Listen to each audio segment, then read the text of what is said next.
Nós saudamos a todos com cordial feliz sábado. Uma alegria estarmos aqui. Não vou fazer a mesma colocação que eu fiz no culto da manhã, não é? Falando por que eu não uso o microfone verde, porque alguns não gostaram, né? Mas eu, como seguindo o texto bíblico, ser fiel até a morte, então eu não uso nada verde, né, por alguns motivos óbvios, né, para quem entende um pouquinho de futebol. Mas isso não tem a menor importância. Bom, eu quero agradecer em primeiro lugar ao pastor Ronaldo Arco pelo convite que me fez para estarmos aqui. Também a liderança da igreja, né, que o pastor não toma decisões sozinho. É uma alegria estarmos aqui. O pastor Ronaldo e eu somos amigos há muitos anos. Não vou dizer há quanto tempo, porque ele aparenta bem a idade, né? Embora seja mais novo do que eu, mas nós nos conhecemos aí há quase 40 anos. Já estivemos juntos em muitas programações pelo Brasil afora, e especialmente em grandes séries de conferências. Ele me ajudou muitas vezes, né, em séries de 30 noites, 40 noites, 120 noites. Trabalhamos juntos na Paulista Leste, depois trabalhamos juntos na Paulista do Vale, não é? E essa parceria continua. E é um privilégio estarmos aqui nessa igreja para estudarmos o Assim diz o Senhor. O tema geral da semana, e essa é a terceira semana de oração que eu faço aqui nessa igreja, eu faço mais ou menos uma a cada década, né? Eu fiz na década de 80 uma, na década de 90, na década passada não, mas estamos voltando aqui, essa terceira semana de oração que dirigimos aqui nessa boa igreja. O tema geral é o último convite. Por que nós escolhemos esse tema? No ano passado, nas séries de conferências que eu dirigi, nós colocamos esse tema, o último convite. Normalmente, o tema que eu uso é profecias para o tempo do fim. Mas usamos, no ano passado, o último convite para fazer um link com o livro missionário. Então, para ter até uma identidade visual e, né, para ajudar no marketing e tudo, usamos o último convite. Quando o pastor me convidou e disse que não é apenas uma semana de oração, essa é uma semana também de evangelismo, porque o Ancionato tem um bom programa aqui, com classes bíblicas, com visitação, com estudos bíblicos. Então, é também uma semana de colheita, uma semana de evangelismo. Então, nós colocamos aí o último convite. Nós não estamos marcando data para a volta de Jesus, tá, queridos? Que para alguns, de fato, será o último convite. Então, nós estaremos aqui a semana toda, falando sobre temas doutrinários. Normalmente, quando apresentamos um tema doutrinário, o sermão é um sermão temático, não é? Volta de Jesus, por exemplo. Nós vamos estudar aí vários versículos que falam sobre a volta de Jesus. Em algumas noites, o sermão será expositivo, que é, na minha opinião, a melhor forma de apresentar a Bíblia, né? E vamos aí, durante a semana, mesclando alguns temas doutrinários com proféticos e mais alguns temas bem cristocêntricos. Amanhã à noite, nós vamos estudar sobre justificação. Perguntei no primeiro culto se nós somos salvos pela graça, pela fé ou pelas obras, não é? Aí o pessoal, não, é somente pela fé, é somente ou pelas duas coisas, ou pelas obras. De fato, nós somos salvos pela graça, não é? E é o tema da manhã à noite, os 4 passos para a justificação. E vamos falar também sobre os 3 tempos da salvação. Eu fui salvo, ou estou sendo salvo hoje, ou serei salvo no futuro. E nós vamos contar em vários testemunhos e vamos fazer alguns apelos para que as pessoas tomem decisões ao lado do Senhor Jesus. Abra sua Bíblia, por gentileza, em Mateus, capítulo 28. Mateus 28.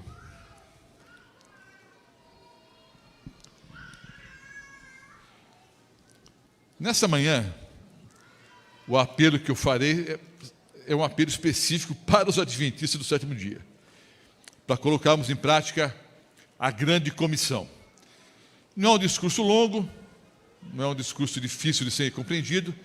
Vocês já ouviram várias vezes de vários pastores diferentes esse mesmo discurso, mas eu quero estudar com vocês aqui rapidamente Mateus 28, os versículos 18 em diante, que nós tradicionalmente chamamos de a grande comissão. A grande comissão. É interessante que, tirando apenas uma consoante, uma única letra, a grande comissão vira o quê? A grande omissão. E para a maioria dos adventistas do 7º dia, a chamada grande comissão, de fato, tornou-se uma grande omissão. Para que você entenda a relevância do estudo dessa manhã, como eu disse e insisto, é bem simples. Quantos de nós somos adventistas do sétimo dia batizados? Levante as mãos. A grande maioria, levante as mãos. Ok. Por ocasião do seu batismo, o pastor ou o ancião fez o voto batismal. Se o voto foi completo, em algum momento do voto batismal, o pastor ou o ancião perguntou para você o seguinte: é a volta do Senhor Jesus a bendita esperança do seu coração? Você respondeu o quê? Respondeu o quê? Baixinho assim? Numa conferência, se eu estou dirigindo o voto batismal, e a pessoa responde baixinho, não batizo não. É a volta do Senhor Jesus a bendita esperança do seu coração? Sim. É seu propósito preparar-se para ter um encontro pessoal com Cristo? Sim. Assim bem, como pelo testemunho e pela palavra, ajudar outros a ter o mesmo encontro? Sim. No dia do seu batismo, você prometeu, você fez um voto com Deus e com a igreja, que você seria um missionário. E se você não é um missionário hoje, você quebrou o seu voto batismal. Da mesma forma, alguns podem até achar um exagero da minha parte, mas não é. Você que não é um missionário, você quebrou o seu voto batismal da mesma forma que aquele que roubou, matou, adulterou. No dia do seu batismo, você prometeu que seria um missionário. E é lógico, queridos, quando você prometeu que seria um missionário, você não prometeu que iria para a África, ou para a Ásia, ou para o Amazonas, não. Você prometeu que através do seu testemunho pessoal e da sua palavra, e da palavra, você ajudaria pessoas que vivem ao seu redor a tomarem uma posição ao lado do Senhor Jesus. E é sobre isso que nós vamos falar um pouco aqui nessa manhã. Mateus 28, 18 em diante, você sabe de cor e salteado, eu também sei, mas vou ler aqui na Bíblia. Chegando-se Jesus, falou-lhes dizendo: toda autoridade me é dada no céu e na terra. Portanto, ide, fazei discípulos de todas as nações, batizando-os em nome do Pai, e do Filho, e do Espírito Santo, ensinando-os a guardar todas as coisas que vos tenho ordenado, e eis que estou convosco todos os dias, até a consumação dos séculos. Notem, por que o Senhor Jesus disse: toda autoridade me foi dada no céu e na terra? Porque ao morrer e ressuscitar, o Senhor Jesus resgatou o domínio sobre esse planeta. É fato que o inimigo continua em atividade, mas já é um inimigo derrotado. Estudando o Apocalipse, o capítulo 12, eu tenho a impressão, mais do que impressão, eu tenho a certeza, mas isso não é uma questão para a gente debater. Se você pensa diferente, não é uma questão de salvação. Eu entendo que o diabo foi expulso 2 vezes do céu. Mas, por favor, não pegue, é um ponto significante, nem mencionei isso no primeiro culto. Tá? O planeta estava sob o domínio do diabo, e não havia solução.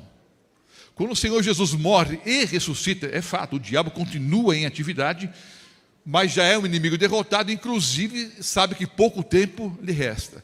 O Senhor Jesus, hoje, ele resgata o domínio sobre o planeta. Nós sabemos, por inferência de alguns textos bíblicos, e mais especialmente por Ellen White, que há uma reunião no céu, se é mensal, se é anual, eu não sei, né, de quanto em quanto tempo há essa reunião, mas nessa reunião, representantes de vários planetas, de vários mundos, né, comparecem diante do Senhor. Nós cremos que há vida em outros planetas. O único planeta que caiu em pecado foi esse, a Terra.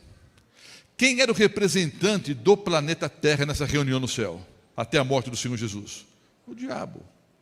Quando o Senhor Jesus morre e ressuscita, ele diz: agora toda autoridade é minha, tanto no céu quanto na terra.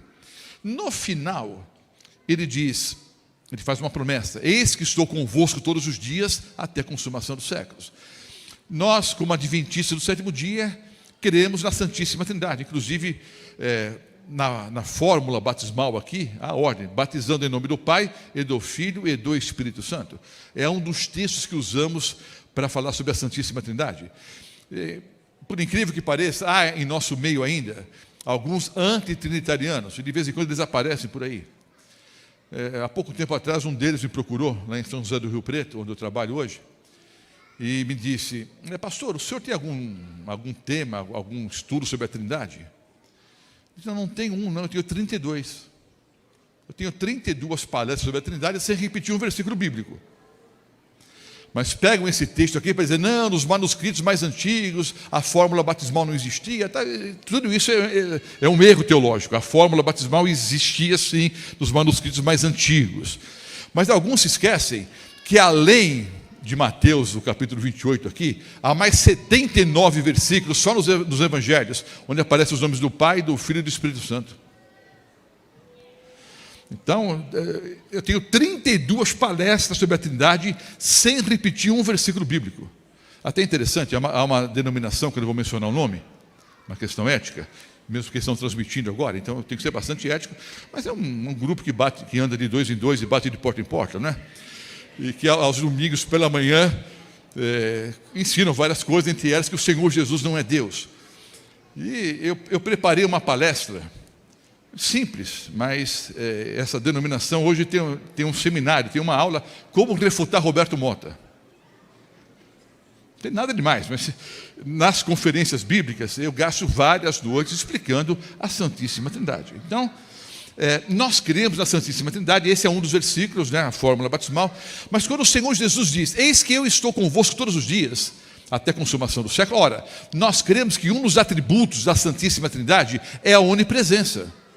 O Senhor Jesus é Deus e é onipresente, está em todos os lugares ao mesmo tempo. Agora, quando você falar sobre a onipresença do Senhor Jesus, não use esse texto, porque esse texto aqui fala sobre onipresença sim, mas esse texto aqui é um texto específico para aqueles que estão fazendo o trabalho missionário.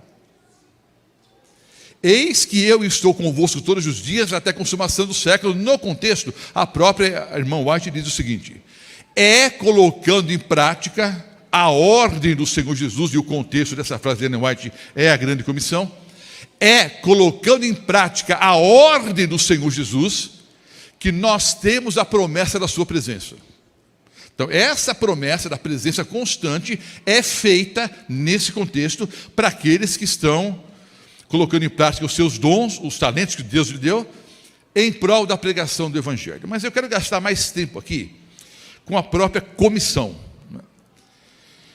A tradução aqui diz, portanto, ide. Vocês sabem, já ouviram sermões sobre isso. No original, o verbo está no gerúndio. Então indo, fazei discípulos, batizando e ensinando.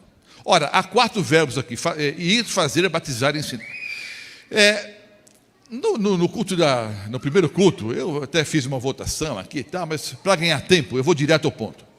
Há 4 verbos. No culto da manhã ninguém acertou e não iriam acertar também agora, provavelmente. A maioria iria errar. Qual dos 4 verbos é o mais importante? É ir. Nota que no discurso já dei a dica, não é? O que é mais importante? Não, os 4 são importantes, mas os 4 são. Mas um é mais importante. Vamos voltar de novo então, vai. O que é mais importante? É ir.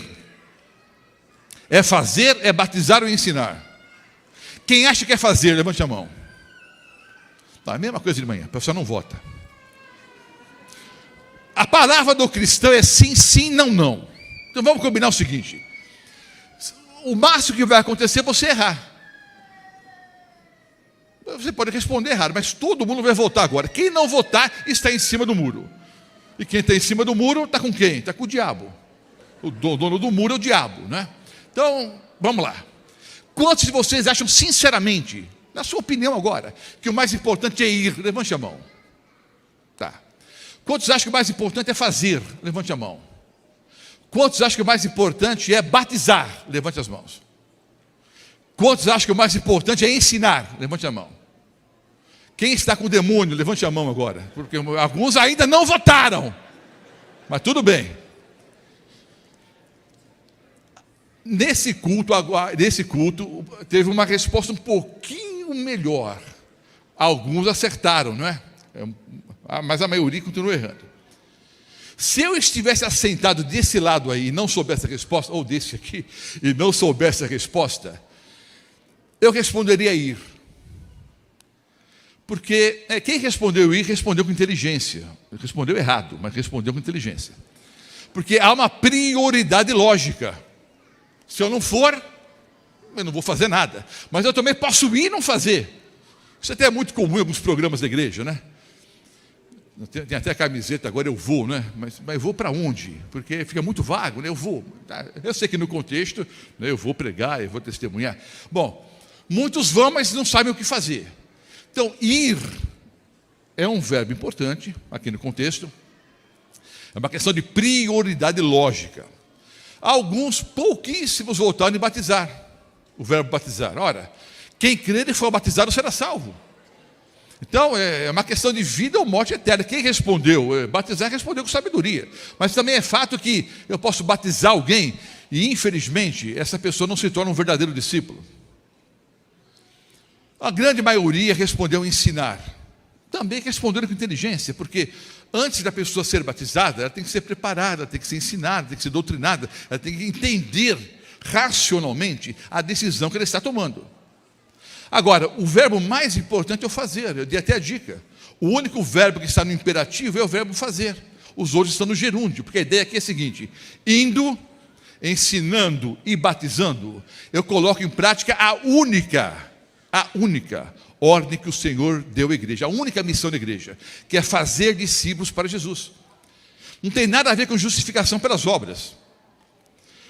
O fazer aqui é o resultado natural da minha comunhão com o Senhor Jesus. Se eu amo o Senhor Jesus, naturalmente eu vou contar isso para os outros. Se eu amo a Cristo, naturalmente eu vou contar para os outros. Inclusive é uma lei da psicologia. Todo sentimento que eu guardo para mim mesmo, todo sentimento que eu estanco, né, que eu não coloco para fora, a tendência é que ele morra, ou que vire algo diferente. Eu me lembro que quando eu, há muito tempo atrás, estava no internato, lá no antigo Iaê. Uma prática interessante, quando o rapaz começava a namorar, jovem também, né? Mas quando o rapaz começava a namorar, pedia a menina em namoro e tal, ele já corria para o quarto, falava com os colegas do dormitório, né? Olha, tive coragem, criei coragem, falei com ela, ela aceitou, quer namorar comigo. E na sexta-feira, que nos internatos é o dia mais importante, sexta-feira, o pôr do sol, né?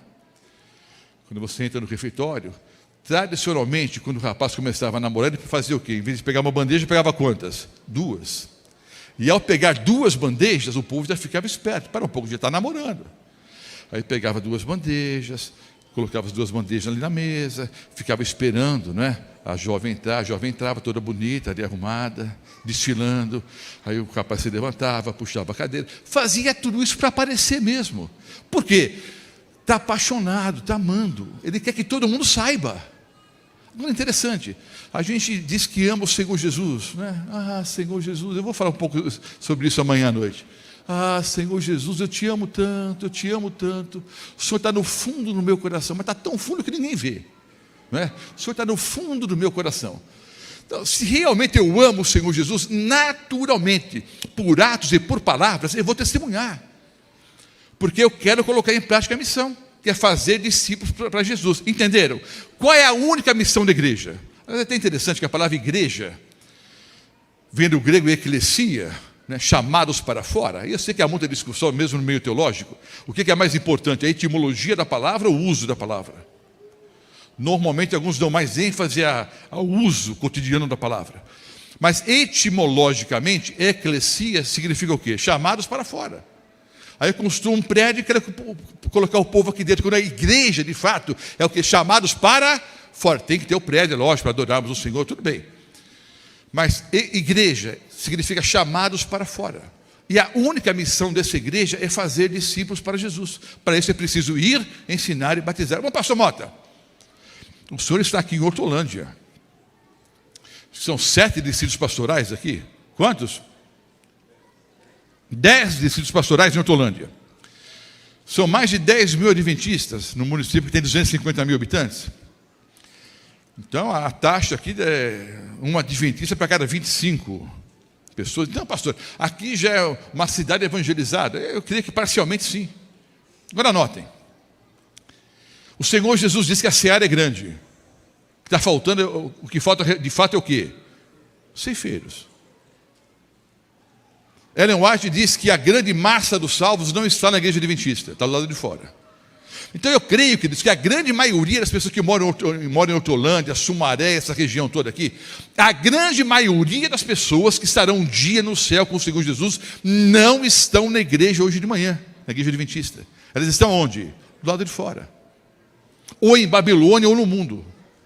Ou em falsas denominações ou no mundo. A grande maioria das pessoas que vão estar um dia no céu com Jesus, não estão na igreja aqui hoje de manhã. Nem nessa e nenhuma das outras. Estão aonde? Fora ainda. Então, nós precisamos colocar em prática a única missão. Ora, uma frase que eu vou mencionar agora, a maioria vai terminar a frase. Todo verdadeiro cristão, ou todo verdadeiro discípulo, nasce no reino de Deus comum. Ora, a interpretação do texto é simples. Se todo verdadeiro cristão, ou todo verdadeiro discípulo, nasce no reino de Deus como missionário, se eu não sou missionário, qual é a conclusão óbvia? Que eu não nasci para o reino de Deus ainda. Ou seja, eu estou o quê? Eu estou perdido. Eu sei que, por nossa culpa, nossa, que eu digo pastor e alguns líderes da igreja, nós temos algum tempo falando sobre discipulado, parece que a gente fez uma dicotomia, né? Parece que a pessoa aceita Jesus, é batizada, vira cristão primeiro, e depois de um processo ele vira discípulo. Isso é uma tremenda bobagem. Discípulo e cristão, na Bíblia, são palavras o quê? Sinônimas. Inclusive, a palavra cristão só aparece 3 vezes na Bíblia. Só 3 vezes.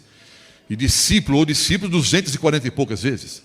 Então, de fato, quando o Senhor Jesus disse, ide, não é? Indo, fazei o quê? Discípulos. É fazer cristãos, fazer discípulos. São palavras sinônimas. Mas alguns pensam assim, não, primeiro eu sou cristão, depois eu vou amadurecer um bocado. Não, toda pessoa que aceita Jesus como Salvador e Senhor, naturalmente já é um discípulo. Eu até tenho uma frase que eu tenho dito por aí, nem sei se eu deveria repetir essa frase agora, porque alguns ficam confusos, ou até chateados. Eu sei que há muitos ministérios nas igrejas hoje, ministérios de voluntários, né? Voluntariado.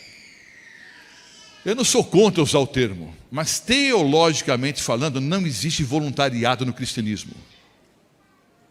O termo voluntariado entrou no seio adventista por 2 caminhos. O primeiro caminho é legal. Por uma questão legal, nós começamos a tratar os leigos como voluntários. Tá? Porque no passado, né, os que são mais antigos na fé, até se lembram, havia um tempo que havia uma carteirinha, né, de obreiro, que a gente dava para os leigos e tal.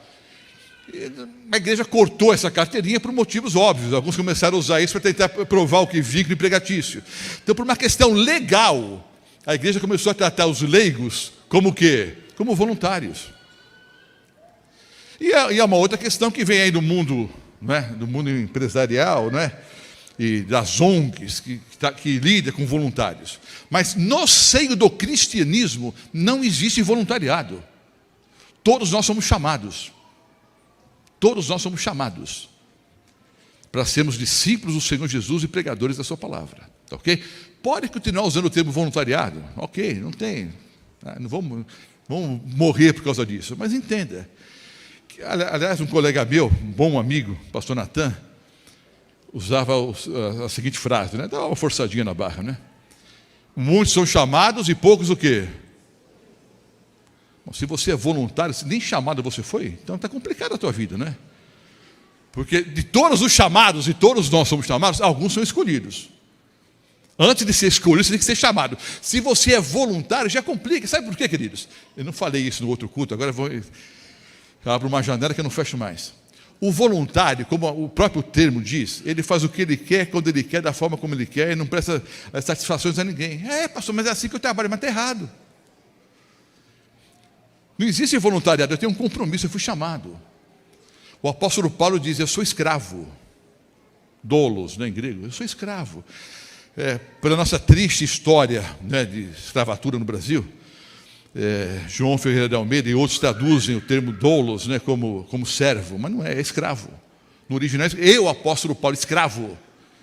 Porque, de fato, a única forma de ser livre é ser escravo do Senhor Jesus. Então, você não é voluntário. Você foi chamado. E no dia do seu batismo, você fez um voto com Deus e com a igreja, que você seria o quê? Missionário. Então nota, queridos, todo verdadeiro cristão nasce no reino de Deus como um missionário. Spurgeon disse o seguinte: todo verdadeiro cristão ou é um missionário ou é uma fraude. É impossível. Você pode até conversar comigo à saída, querer discutir alguma filosofia e tal, mas é impossível ser cristão e não ser missionário. Todo verdadeiro cristão ou é um missionário ou é uma fraude. O mesmo Spurgeon disse: se você não está preocupado em levar outras pessoas para o céu, é porque você mesmo não está indo para lá. Se você não está preocupado em levar pessoas para o céu, é porque você mesmo não está indo para lá. E uma frase que é meio de Roberto Mota aí: uma igreja só é uma igreja de verdade quando ela vive em função daqueles que não são da igreja. Parece um paradoxo, não é? A igreja só existe por causa daqueles que não são da igreja. E quando a pessoa aceita Jesus como Salvador e Senhor, é batizada e torna-se um adventista do sétimo dia, a missão dela continua sendo a mesma. Agora é trazer aqueles que estão fora. A igreja só é igreja de verdade quando ela vive em função daqueles que não são da igreja. Porque a única missão é fazer discípulos. Agora notem, antes de eu sair para fazer discípulos, o que é preciso?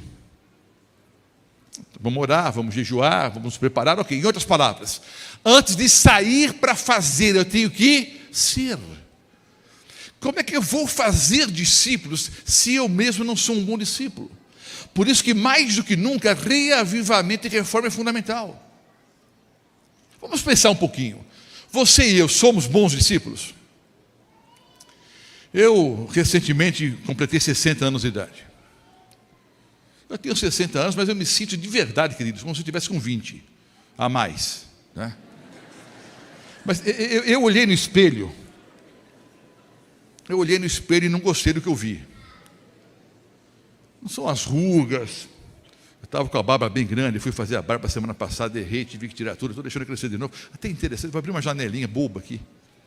A primeira vez que eu preguei nessa igreja, eu era o único pastor na União Central Brasileira que usava barba. Hoje tem um monte de barbudo por aí, está vendo? Aqui, melhorou, né? Tá vendo? Só os irmãos também não usavam. Eu lembro que foi um escândalo na década de 80. Mandaram um pastor para pregar aqui, na época, o IASP. Veio um pastor com barba aqui, não sei o quê.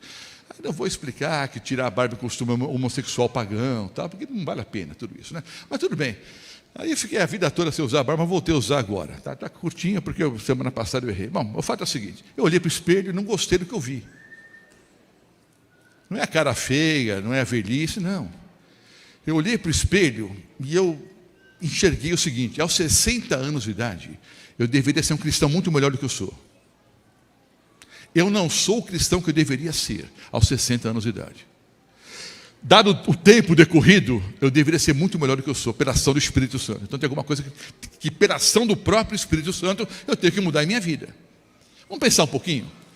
Quando nós pensamos nos 10 mandamentos, bem ou mal a gente guarda. Você tropeça aqui, cai ali, empurra com a barriga, pede perdão, vai levando. Mas há tantos outros mandamentos bíblicos que nós nem paramos para pensar. Se alguém te obrigar a andar uma milha, vai com ele 2. Eu tenho que fazer muito mais do que a minha obrigação. Em casa, no trabalho, na escola, e especialmente nas coisas espirituais, eu tenho que fazer mais do que a minha obrigação. E a maioria não vai nem a primeira milha. Se alguém tem 2 capas, é para fazer o quê? Hein? Beleza, pastorzão. Eu não uso capa mesmo. Capa literal, não. A gente usa várias capas e várias máscaras diferentes, né? Mas, pastorzão, eu não uso máscara, eu não uso capa mesmo. Tudo bem. Mas vale para terno? Quando o Senhor disse, quem tem 2 dão para quem não tem, vale para terno? Para vestido? Para par de sapatos? Vale. Eu tenho muito mais do que 2 ternos. Eu não estou pensando em dividir nada com ninguém, não. Mas é bíblico, quem tem 2 dá para quem não tem. Se alguém lhe dá um tapa no rosto, para fazer o quê? É para dar outra face. Meu irmão, se alguém me der um tapa no rosto, eu dou uma bordoada no meio da testa, que vai levar uns 3 dias para ele descobrir quem passou por cima dele. Pior do que isso, já vou procurar o pastor pedir para não pregar nem amanhã à noite mais aqui. É muito mais provável que eu dê o soco primeiro. Antes de levar o tapa, é bem provável que eu dê o soco primeiro. Como é que pode um pastor desse tipo pregar? Queridos, eu sou falho, pecador e miserável.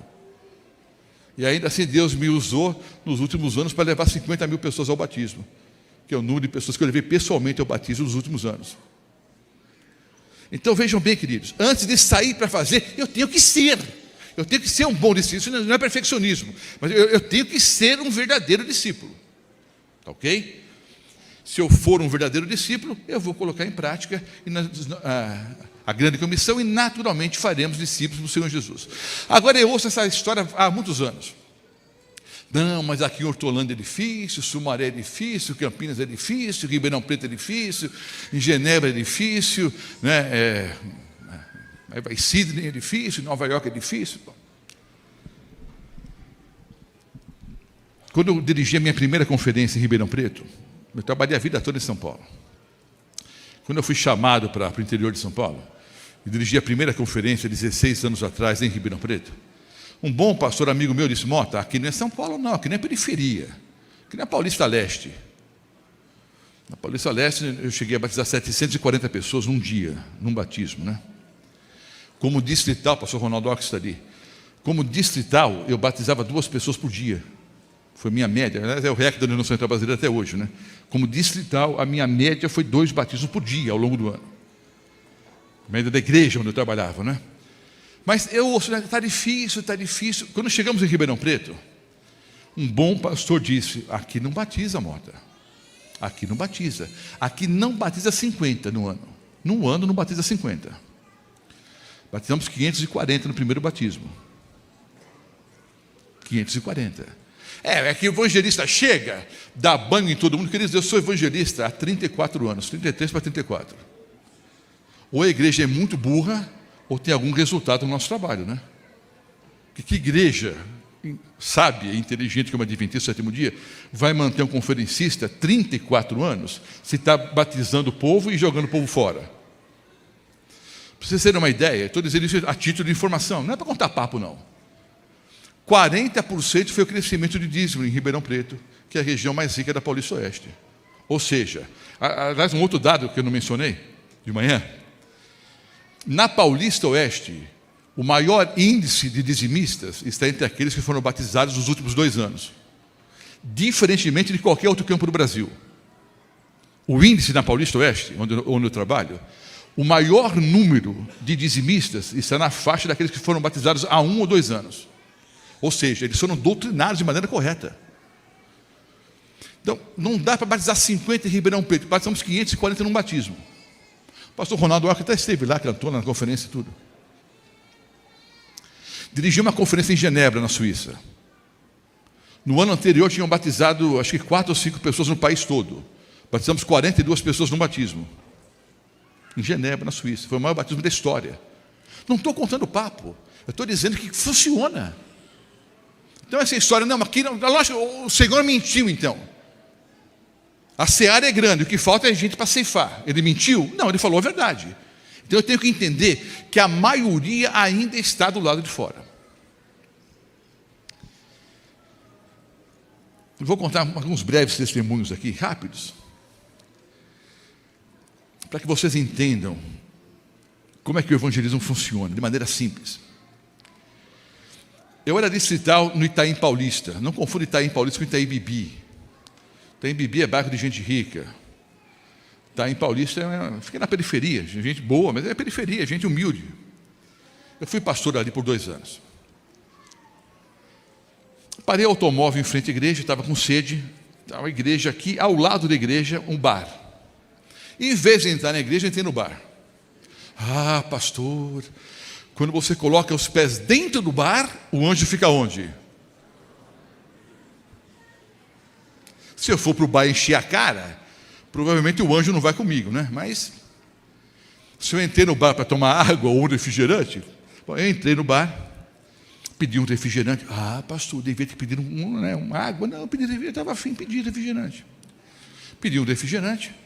E o pessoal me conhecia, eu sou pastor da igreja ao lado do bar. E aí, pastor, beleza, tudo certo, tá. A maioria é tremendamente bêbada, né? Aí um rapaz disse lá: ô pastor, paga uma pinga para a gente.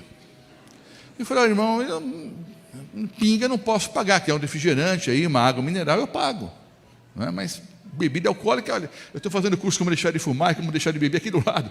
Como é que eu vou fazer, né, irmão? E começou a bater papo lá, os irmãos falaram, ei, pastor, vamos lá, daqui a pouco eu chego. Eu batendo papo com os bebuns lá. Aí o pessoal insistindo, pastor, paga uma bebida para nós, tal. Naquele bar tinha 4 mesas de bilhar, 4 mesas oficiais. Eles estavam jogando bilhar e tal, e a gente batendo papo. Aí um rapaz disse, ô pastor, vamos fazer o seguinte, vamos jogar um bilharzinho nós dois? Eu falei, mas agora não vai dar tempo, eu vou ter que pregar. Não, vamos jogar um bilharzinho aqui. Se o senhor ganhar de mim no bilhar, nós vamos com o senhor para a igreja. E se eu errar, e se o senhor perder, o senhor paga a pinga para todo mundo.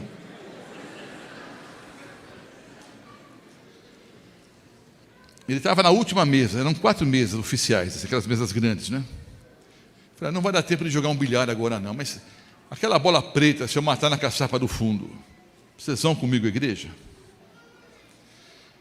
Bola preta, queridos, eu não sei como é que é esse jogo de bilhar direito, eu sei que a bola preta, no jogo que eles estavam jogando lá, é o seguinte, a bola vermelha vale 1, a amarela vale 2, a verde vale 3, a marrom vale 4, a azul vale 5, a rosa vale 6 e a preta vale 7. Eu acho que é mais ou menos isso, eu nunca joguei, mas deve ser isso, né? Quando eles jogam bola numerada, a bola preta é a bola 8. Mas nesse caso aí era a bola 7, tá? Se eu matar aquela bola 7 na caçapa do fundo, vocês vão comigo à igreja? E se o senhor errar, se eu pagar pinga para todo mundo, olha que loucura. Falei, tudo bem, eu pago. O rapaz jogou o taco no ar assim. Eu peguei, a hora que eu peguei o taco, os anciãos passando ali. E aí, pastor, ele falou, calma aí, meu irmão. Canta uns hinos lá, conta uns testemunhos, que daqui a pouco eu chego. Aí fui até a mesa, a hora que eu cheguei pertinho da mesa, de longe eu não tinha percebido. A bola branca estava colada na tabela aqui. Colada no meio assim, colada no meio da tabela do fundo, colada aqui, e a outra, não é? A bola preta do outro lado, a 2 dedos da tabela e a 2 palmos da caçapa. A branca colada aqui, a outra 2 dedos do outro lado. É quase impossível matar uma bola dessa. Todo mundo me encarando, né? Eu fiz uma oração assim, silenciosa, né? Senhor Deus, bola 7 na caçapa do fundo. Foi a oração mais curta da minha vida. Bola 7 na caçapa do fundo. Eu me abaixei e joguei. Mas não deu nem bico. Foi direto assim, na caçapa do fundo. Silêncio no bar. Uma vez eu estava fazendo a Assembleia de Oração em Moema, e fui à casa do nosso querido irmão Apolinário, ele tinha uma mesa oficial lá. Ele disse, ô Mota, como é que você matou aquela bola? Não, a bola estava aqui, a bola estava lá, eu joguei, matei de novo, né? Eu tinha uma mesinha dessa em casa, então eu sabia mais ou menos como é que jogava. Bom, mas aquela foi o anjo que matou. Silêncio assim. Todo mundo me encarando, você é pastor coisa nenhuma. Você engana os irmãos, ninguém mata uma bola 7 dessa. Eu falei, está morta. O rapaz que apostou comigo virou motivo de chacota, começaram a zombar dele. Ele quebrou a palavra, não foi à igreja, não. O dono do bar fechou o bar. Todo mundo saiu e nós fomos à igreja. Eles se sentaram nos últimos 2 bancos, as últimas 2 fileiras. Se riscasse um fósforo, não era a igreja, o bairro sumia do mapa, né? Mas eles se assentaram ali e prestaram atenção. Meses depois, eu batizei 2 daqueles homens, com as respectivas esposas e filhos. Eu não estou, queridos, nesse sábado pela manhã, incitando os jovens a jogar bilhar no barzinho da esquina. Eu estou dizendo o seguinte, tem um monte de gente sincera em tudo que é lugar, inclusive no barzinho da esquina, enchendo a cara e jogando bilhar. É só ir lá e fazer um convite. Vários aceitaram o convite na hora, os outros 2 foram batizados, juntamente com seus familiares. Chego na igreja, nessa época eu já era evangelista. Cheguei numa igreja, chão de terra batido, né? Rua sem asfalto, sem nenhuma estrutura, o esgoto descendo a céu aberto. Tinha uns 12 ou 13 jovens ali, ouvindo jogo de futebol. Um senhor bem idoso, com um radião, mas no tempo que rádio grande era sinônimo de potência, né, de som, ele com o radião ouvindo o jogo do Corinthians. Eu cheguei, parei o automóvel, tinha uns 5, 6 irmãos na porta da igreja, que eram uns adventistas legais, que costumam chamar de cristão cara de jumento. O que é o cristão cara de jumento? É o cristão que coloca um terno preto, eu gosto de terno preto, não tenho nada contra, mas ele coloca terno preto, né? Bíblia embaixo do braço e aquela cara de jumento, é o queixo lá embaixo. Está tudo mal, está tudo ruim. A igreja não presta, no meu tempo era melhor, no meu tempo a música era melhor, os pastores eram melhores, os jovens eram melhores. Queridos, sabe qual é o grande problema dessa última geração? Eu não faço parte dela, eu estou velho. Esse é o maior problema dessa geração nova, é que eu não faço parte dela. Mas eu ouço isso a vida toda. E eu falo isso há 40 anos como pastor, quase 40 anos. Agora que eu estou idoso, continuo falando a mesma coisa. Sempre foi igual, queridos. Sempre foi igual. No seu tempo era a mesma coisa. Quer um exemplo bíblico, simples e prático? Quem foram os primeiros 2 irmãos da história? Caim e Abel, um matou o outro, meu irmão. Não tinha cocaína, não tinha maconha, não tinha arma de fogo, não tinha cinema, que tudo, né? não tinha PlayStation 5, não tinha nada. Um matou o outro. Porque desde que o pecado entrou no planeta, todo o coração do homem é voltado para o mal. O que a gente pode discutir é o seguinte: as facilidades para se pecar são muito maiores. Está mais fácil de pecar. Por isso que eu tenho que valorizar mais a juventude de hoje. Os primeiros 2 irmãos, Caim e Abel, um matou o outro. Então, nós sempre tivemos problemas na igreja. Mas fecha a janelinha. Volto para o testemunho. Os irmãos ficaram ali visivelmente incomodados, porque eu não fui conversar com eles. Primeiro, eu fui falar com aqueles rapazes. Eu não queria ouvir o jogo do Corinthians. Se eu quisesse ouvir o jogo do Corinthians, eu ficaria no meu automóvel com um banco de couro, o motor ligado, o ar-condicionado ligado, ficaria ali, ligo o rádio e ouço o final do jogo. Eu não queria saber o resultado do jogo, eu queria ter um contato pessoal com aquele grupo de pessoas ali. Fui lá, me assentei, eles ficaram um pouco constrangidos, né? Eu estava de terno e gravata, inclusive, tirei o paletó, fiquei sentado ali. Ouvi o jogo. Até lembro o placar, foi 3-1 para o Corinthians, para variar. O time ganhou de novo. A hora que terminou ali o jogo, eu olhei para eles e disse: olha, eu sou pastor daquela igreja ali, ó. E nós vamos passar um vídeo, vai ter boa música, nós vamos dar uns brindes ali, e depois eu vou fazer uma palestra. Vocês não querem ir lá ouvir? O senhor pegou o radião, né, e saiu falando um palavrão, tá? Eu literalmente desmanchei a rodinha. Uns subiram o morro, outros desceram. 3 rapazes, atravessaram a rua comigo e foram à igreja. Meses depois eu batizei 2, com os pais e com os irmãos. Simples, queridos, é atravessar a rua. Era só atravessar e convidar: olha, vamos à igreja. A maioria não quis, xingou, disse uma piadinha indecente lá tal. 3 rapazes, daqueles 12 ou 13 que estavam lá, 3 atravessaram a rua. 2 foram batizados meses depois, juntamente com os familiares. Só convidar. É difícil? É simples. A minha família tinha, no passado, lojas na 25 de março. Várias lojas, faz tempo isso. E eu lembro que eu deixei o meu automóvel em uma das lojas lá na 25 de março e fui a pé até a Praça da Sé das Edições Paulinas. Agora agora é Paulos, né? Fui até as Paulinas para comprar um conjunto de fitas VHS. VHS, não vou explicar para os jovens o que era VHS. Era um negócio retangular assim, que você colocava num aparelho chamado videocassete. Bom, eu fui comprar essas fitas que estavam esgotadas no mundo evangélico. Eram fitas evangélicas sobre desenhos animados da Bíblia.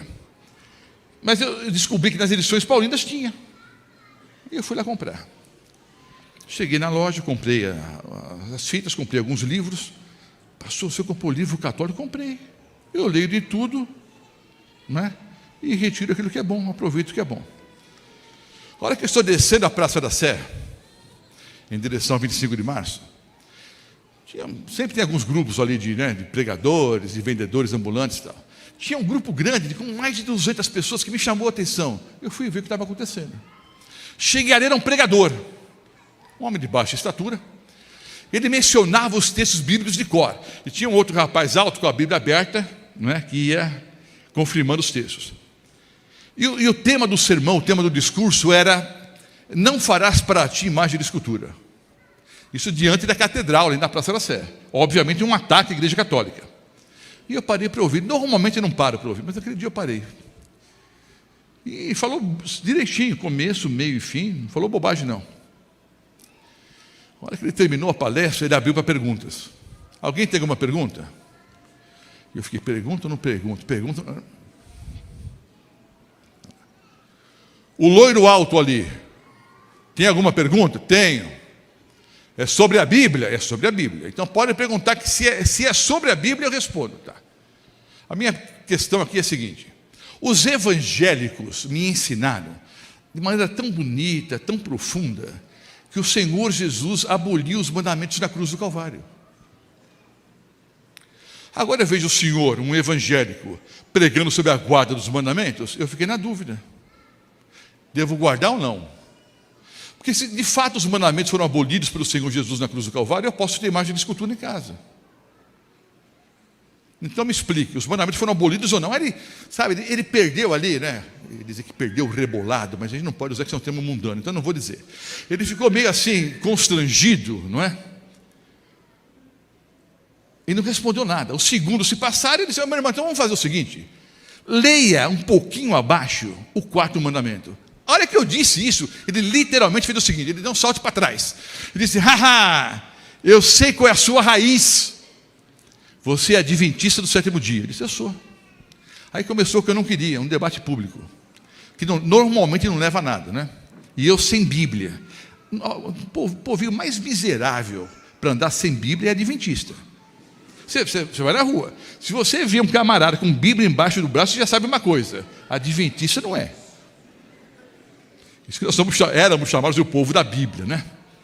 A gente sabe tanto que sabe de cor já, né? Bom, o fato é o seguinte: eu sem Bíblia, mas eu como evangelista sei muitos textos de cor, obviamente, né? E o Espírito Santo também age na hora. Então ele citou um texto fora do contexto, eu citei uns 4 ou 5 no contexto. Aí ele foi perdendo espaço, não pela minha eloquência, contra a Bíblia não há o quê? Não há argumentos. Aí ele partiu para ataques pessoais. Eu conheço o adventista do 7º dia que não guarda o sábado direito. Eu falei: eu conheço um monte. Nós não estamos discutindo se o adventista está guardando como deveria ou não. Nosso debate aqui é assim diz o Senhor, se é para guardar ou não. Aí eu, conversando com um camarada lá, debatendo, aí o pessoal que estava na roda, a maioria começou a orar bem baixinho assim: queima ele, Jesus. Queima ele, Jesus. Eu não estava entendendo. Depois que eu fui descobrir que ele era eu. Estava orando para que Deus me queimasse, não é? Aí eu olhei para o céu, estava azulzinho, e disse: irmãos, Deus pode fazer descer fogo do céu a qualquer hora, mas acho que hoje não vai descer não. E se descer em mim não pega nada, hein?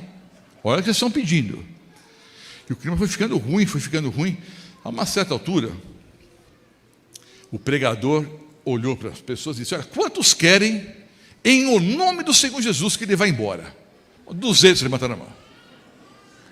Quantos querem que ele fique? Meia dúzia. Inclusive um bêbado, né? Deixa o alemão aí. Não sei porque no Brasil todo branquelo é alemão, né? Eu sou filho de portugueses e russos. Não tem nada contra os alemães, mas eu sou filho de português e russo, né? Mas no Brasil todo branquelo é alemão, né? Deixa o alemão aí. Esse negócio estava chato, a beça, e agora ficou legal, né? Ele queria ver sangue, o meu sangue, né? Bom, e o debate continuou. Aí eu fiz uma coisa que eu não devia ter feito. Eu entrei na roda. A hora que eu entrei, o pregador veio. Ia falar outra coisa que eu não devo falar, mas todo baixinho é invocado. Já perceberam? Se eu estou assim, mas ele veio para trás de mim, Satanás. Furioso. E o povo aí começou a orar e falar em línguas e não sei o que. Queima ele. O negócio foi ficando feio. Aí ele fez de novo a mesma pergunta: quantos querem em nome de Jesus que ele vá embora? Aí todo mundo levantou, mas nem o bêbado estava comigo mais. Aí, bom, tudo bem, eu vou embora. Estou indo embora, mas eu me lembro de uma eleição feita 2000 anos atrás, quando Pilatos mandou o povo escolher entre Jesus e Barrabás. E o povo escolheu Barrabás.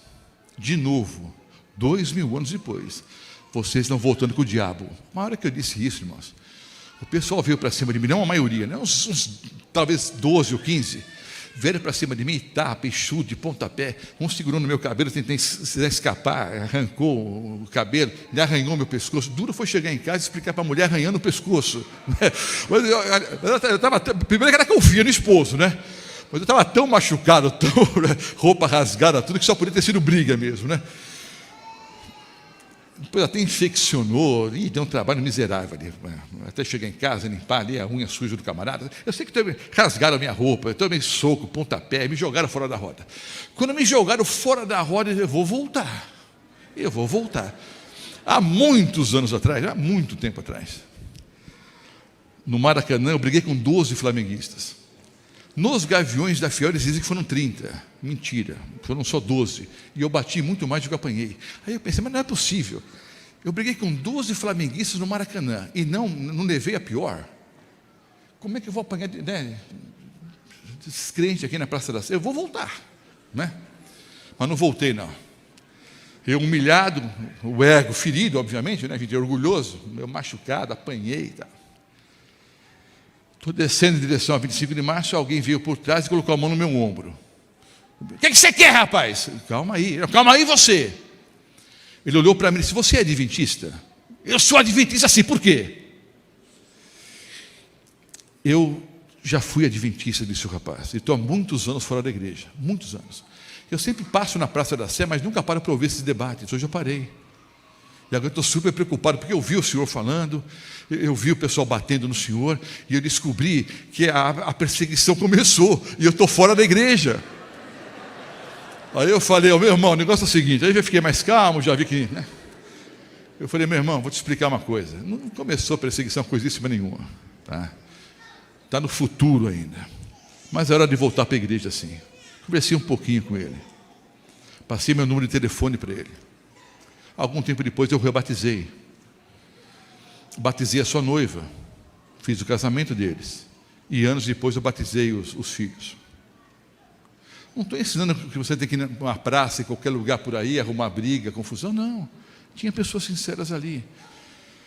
Me despedi do rapaz, a hora que eu chego na 25 de março, perto da loja dos meus pais ali. Eu fui abordado por um senhor distinto, terno, gravata, bem arrumado. Não é descrito que estava de terno e gravata. Um homem de boa aparência. O camarada chegou. Disse, você é adventista, né? Sou adventista, sim. Estava mais calmo já, né? Já entendi um pouco o plano de Deus, né? Para aquela confusão toda ali. Eu sou adventista, sim. Ele disse, olha, eu estudei. Na época era primeiro grau, segundo grau, né? Eu estudei o ensino fundamental, o ensino médio, no Colégio Adventista de Santo Amaro. E eu conheço toda a doutrina adventista. Eu sei o que a igreja ensina e creio que é verdade. Mas eu nunca tomei uma decisão. Hoje eu sou um advogado, eu moro em Alphaville, e eu nunca paro aqui, eu passo de vez em quando aqui na praça, eu nunca paro para ouvir esse tipo de coisa. Hoje eu parei. E Deus tocou em meu coração. Ele disse, eu moro em Alphaville. Existe alguma igreja adventista em Alphaville? Na época não, hoje tem. Em Alphaville não, mas ali em Barueri tem várias. Trocamos o telefone, eu sei que ele foi várias vezes à igreja de Barueri, depois começou a frequentar a central ali em Santo Amaro, depois eu perdi o contato com ele, eu não sei hoje se ele está na igreja ou se não está. Mas eu já entendi, queridos, que Deus tinha um plano, mais do que isso. Quando eu fui agredido por alguns daquele grupo, a maioria ficou olhando, e a gente não, sabe, eu não consigo ler a mente, mas como evangelista, a gente olha para o rosto das pessoas e entende que elas estão, mais ou menos o que elas estão pensando, né? Nos olhos de vários daqueles ali, eles estavam pensando, eu consegui ler o seguinte, enquanto o nosso pastor ficou com a Bíblia, ele levou a pior. Enquanto eles estavam argumentando no assíduo do Senhor, o pastor adventista levou a melhor. Nós tivemos que partir para a agressão física para calar a verdade. E é bem provável, queridos, que na manhã da ressurreição, algumas daquelas pessoas que estavam ali estarão em pé, porque tomaram naquele dia uma decisão ao lado da verdade. Eu não sei, mas eu creio nisso. Eu creio, né, que fora esses dois testemunhos que eu contei, vários outros entenderam a verdade a respeito da lei do Senhor. E eu encerro dizendo justamente isso. Sabe, queridos, você imagine a festa no céu. Tem até aquela música que o Iglesias, o pastor Iglesias gravou, né? Obrigado. Quantas pessoas no céu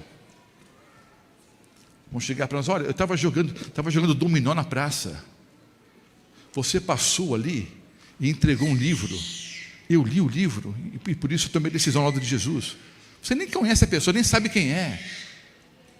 Ela vai agradecer. Olha, obrigado que você me fez um convite. Eu fui assistir uma semana de oração lá na igreja, né, em Hortolândia. Olha, você me entregou um folheto, você deu um bom testemunho, você era meu vizinho, lembra? Você era tão cortês com a gente, com a esposa, com os filhos, você era tão educado, né, que eu vi em você alguém diferente. Então, várias pessoas agradeceram, você está no céu, aquela festa maravilhosa, e em meio àquela festa, todos nós com vestiduras brancas. O que eu estou contando agora é uma visão de Ellen White. Todos nós com vestiduras brancas, todos nós com coroas. As coroas têm estrelas, cada estrela simboliza alguém que de alguma forma ajudou a conduzir aos pés de Cristo. Ellen White disse que ela viu os salvos, todos os salvos tinham coroa, e todas as coroas tinham o quê? Estrelas. Ela não viu ninguém sem coroa e não viu coroa sem estrela. Algumas coroas tinham mais estrelas, outras menos estrelas. Mas cada um estava contente com a coroa que havia recebido. E nessa visão de Ellen White, ela conta que as pessoas estão se abraçando, um agradecendo ao outro, tal. Aí o Senhor Jesus aparece. Quando o Senhor Jesus se manifesta diante da multidão, as pessoas pegam as coroas e fazem o que mesmo, queridos? Vão até os pés de Cristo e depositam as coroas aos pés do Senhor Jesus. Se não fosse pelo Senhor, não estaríamos aqui. E em meio àquela festa maravilhosa, não é? De repente, há um silêncio e as pessoas recuam um pouquinho e abrem um corredor. Uns vão um pouquinho para a esquerda, outros para a direita e abrem um corredor. No extremo do corredor aqui está o Senhor Jesus. E a multidão agora abriu o corredor. Uma multidão que ninguém pode contar. No outro extremo aparece alguém, Adão. Muitos de vocês já leram essa visão. Adão aparece. E ele vem andando vagarosamente no meio da multidão.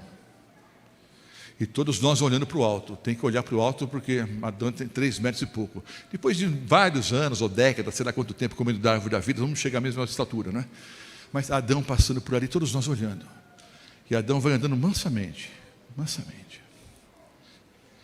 O título da visão é o encontro do primeiro Adão com o segundo Adão. Adão chega diante do Senhor Jesus, toda a multidão olhando. Aí Adão olha para o Senhor Jesus, o Senhor dá um sorriso, um largo sorriso, e abre os braços. Quando o Senhor Jesus abre os braços, Adão vê o quê? Vê as cicatrizes. E aí Adão entende que o próprio Criador era o Messias esperado. Que o Senhor Jesus, além do Criador, Ele era o Redentor. É o Redentor.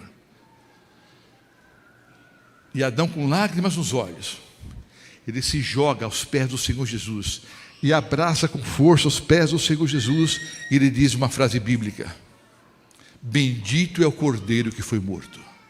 Bendito é o Cordeiro que foi morto. Adão entendeu que o Cordeiro prometido era o próprio Senhor Jesus Cristo. O Senhor, com um sorriso nos lábios, pega Adão pelo braço e levanta Adão. E eles se abraçam. É o reencontro do primeiro Adão com o segundo Adão. Eles se abraçam. Aí o Senhor Jesus faz um pequeno movimento e as portas da Nova Jerusalém se abrem. E Adão é o primeiro a entrar. E é o nosso guia turístico. Ele vai dizer para nós: olha, está vendo essa flor aqui? O nome original dessa flor é esse. Está vendo aquele animal? O nome que eu dei para aquele animal é esse. Ele vai explicando cada planta, cada flor, cada animal. E nós ali. Você quer participar desse dia, sim ou não? Quer participar desse encontro, sim ou não? Mas notem, o contexto da visão é o seguinte. O irmão White diz, no contexto da visão: tão certo, como há um lugar reservado para nós nas mansões celestiais, há um lugar reservado para nós aqui na terra, nas fileiras do Senhor.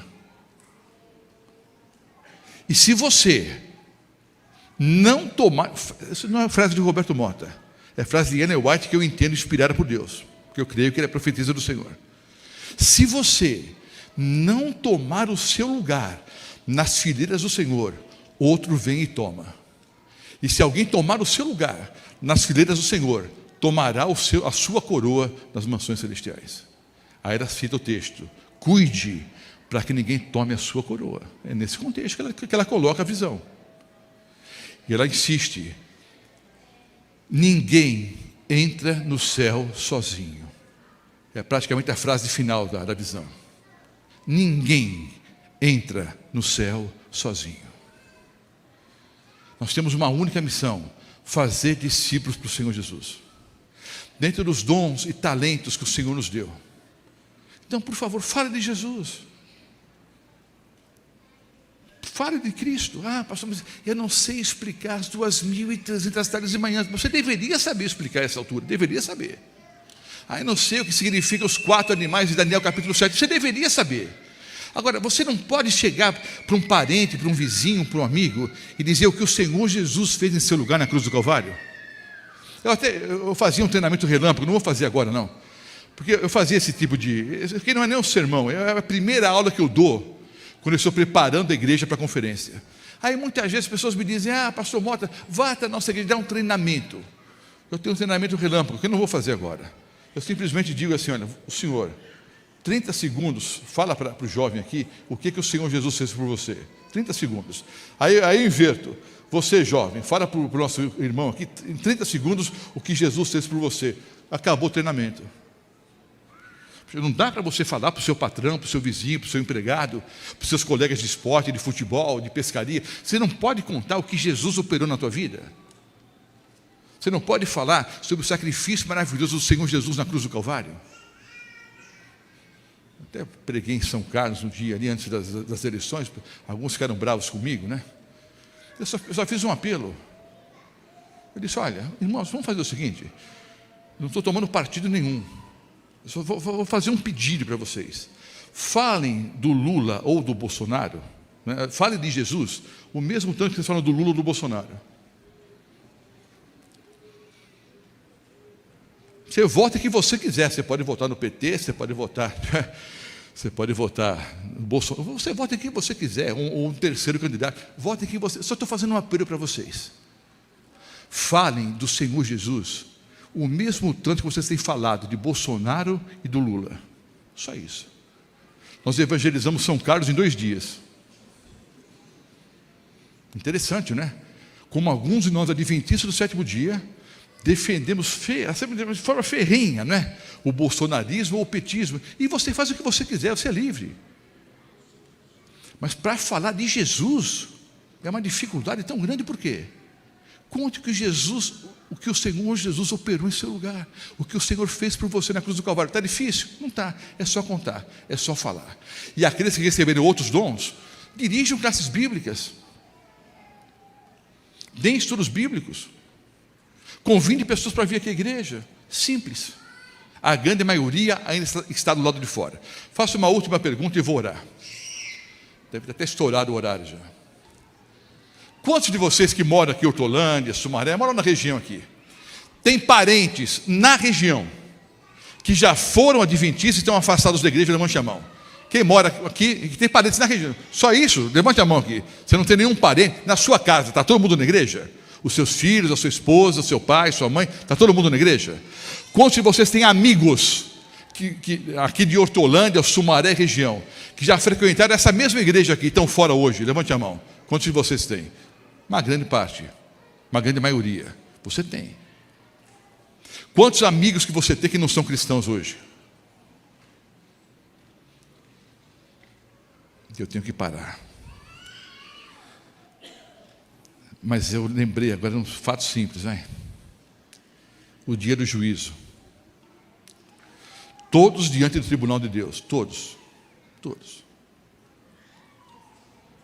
Aí o teu vizinho olha para você e diz: você sabia, você conhecia, por que você não me contou? O seu colega de faculdade, o seu colega de esportes, o seu dentista, o seu médico, o seu advogado, o seu professor. No dia do juízo, eles estão recebendo a condenação eterna. E você sabia e não contou. Você sabia e não falou. Você imagina a dor, queridos? Eu quero estar um dia com o Senhor Jesus nas mansões celestiais. Essa cena do Senhor Jesus e Adão se abraçando, eu quero ver pessoalmente. Quantos querem ver pessoalmente essa cena? O final da visão é: ninguém entra no céu sozinho. Vou fazer um apelo agora. Presta bem atenção.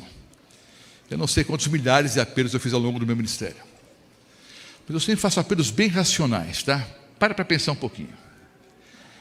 Eu vou perguntar o seguinte: todos vocês que querem colocar em prática o verdadeiro cristianismo, e ao colocarmos em prática o verdadeiro cristianismo, nós naturalmente vamos falar de Jesus para outras pessoas. Eu vou pedir para vocês se colocarem em pé. Só que o que acontece num apelo como esse? Você está sentado aí. Pô, pega a mão, não levantar, né? Não pega? O pastor está dizendo: quantos de vocês querem ser verdadeiros cristãos? Eu sou obrigado a me levantar. Não faça isso não. Se você não está afim, fica sentado. É melhor pegar mal com o pastor, com o pregador, com o ancião, do que pegar mal com Jesus. Porque você tomar o nome de Deus em vão. Senhor, eu quero sentir o mesmo amor que eu sentia pelo Senhor no dia em que eu fui batizado. Que eu queria distribuir o grande conflito para todo mundo, eu queria distribuir Bíblia, eu queria não é, fazer trabalho missionário. Lembra do dia do seu batismo? Foi assim ou não foi? Foi ou não foi? Aí a pessoa chega: pastor, olha, eu quero Bíblia, eu quero o livro Grande Conflito, eu quero estudos bíblicos, eu quero. Aí chega para o ancião: por favor, olha, eu preciso de uns folhetos de material. Aí o ancião diz: calma, isso passa. E passou mesmo, né? Passou. Só que agora nós vamos orar assim: Senhor, restaura em mim o primeiro amor, o mesmo amor que eu sentia pelo Senhor no dia do meu batismo. E eu quero, sabe, realmente transbordando em amor, falar a respeito do Senhor Jesus para todas as pessoas que me cercam. Você quer viver assim? Coloque-se em pé e nós vamos orar. Mas tem que ser sincero. Se você não está afim de estar no céu, você fica sentado. Fica tranquilo. Não precisa ficar em pé não. Vamos orar. Amado Pai Celestial, viemos à tua igreja nessa manhã e ouvimos um discurso antigo. Tudo que foi dito aqui nessa manhã, não há nenhuma novidade, nada de novo. Coisas que todos nós já ouvimos dezenas de vezes, alguns centenas de vezes. Mas por alguma razão que o Senhor entende, e eu como falho pecador, miserável, não consigo entender, é porque as pessoas ouvem tanto e nunca colocam em prática. Nós sabemos que o Senhor Jesus brevemente voltará a esse planeta. E nós sabemos que é impossível ser cristão de verdade e não falar do amor do Senhor Jesus para outras pessoas. Não tem absolutamente nada a ver com justificação pelas obras, é uma consequência natural, nós entendemos isso. Se eu amo o Senhor Jesus, naturalmente eu vou contar isso para as outras pessoas. Senhor, tu sabes que as lutas do dia a dia, os pecados, os traumas que nós carregamos, de alguma forma nos afastaram daquele primeiro amor. Mas por favor, Senhor, opere um milagre na nossa vida nesse momento. Opere um milagre na nossa mente e no nosso coração. Restaura aquele primeiro amor, que transbordando em amor, nós possamos realmente falar para os nossos parentes, vizinhos, amigos, colegas de trabalho, colegas da faculdade, colegas de esporte, que vale a pena ser um verdadeiro cristão. Que através do meu testemunho e que através da palavra, muitas pessoas abracem a Jesus como Salvador e Senhor. Nós vamos colocar em prática aquilo que os anjos gostariam de fazer, aquilo que os discípulos, os apóstolos gostariam de fazer, aquilo que os profetas gostariam de fazer. Assim como João Batista preparou o mundo para a primeira vinda do Senhor Jesus, nós temos o privilégio de prepararmos esse planeta, mas de uma forma especial. Nós aqui, dessa região, Hortolândia, Sumaré e região, nós temos o privilégio de preparar um povo para a breve volta do Senhor Jesus. Usa-nos, Senhor, como instrumentos, que, ungidos pelo Santo Espírito, façamos o melhor para a tua honra e para a tua glória, e que nós possamos finalmente entender que a única missão da Igreja Adventista do Sétimo Dia é fazer discípulos para o Senhor Jesus. Toma-nos em teus braços de amor, perdoa os nossos pecados, oramos em nome de Cristo. Amém. Deus abençoe a todos. Até amanhã, às 19 horas. Vou pregar sobre justificação, e se o tempo permitir, é uma palestra um pouco mais longa, eu vou contar o maior milagre que eu vi em toda a minha vida, um batismo que eu realizei. Então, estão cordialmente convidados, venham e convidem pessoas, tá ok? Deus abençoe a todos.